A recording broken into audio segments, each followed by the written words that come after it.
Kasabay ng 15th anniversary ng It's Showtime ay ang 8th anniversary ng companion show nito na Showtime Online U.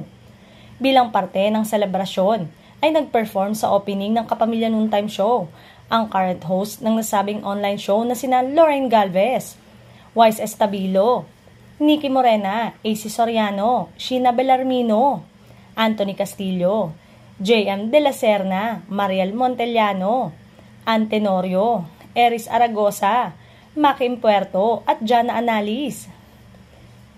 Laking gulat ng viewers at audience nang umapir sa opening part ng It's Showtime si Vice Ganda.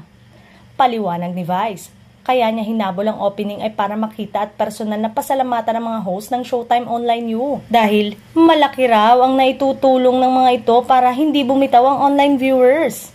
Hindi rin niya kinalimutan ang isa sa mga OG host ng online show na si Anna Ramsey. Kahit nga nasa TV5 na ito bilang isa sa mga host ni Willie Revillame sa programang Will to Win, ay pinuri at may touching message pa rin si Vice Ganda para sa kanya.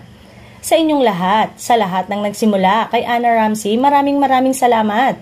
Dagdag pa niya, magpakagaling ka dyan at papalakpakan ka namin. Sa inyong lahat, congratulations and happy anniversary.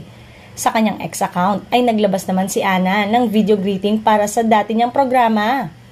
Say naman niya sa caption, Happy Anniversary Showtime Online Universe, It's Showtime na, love you, Ate Vice Ganda.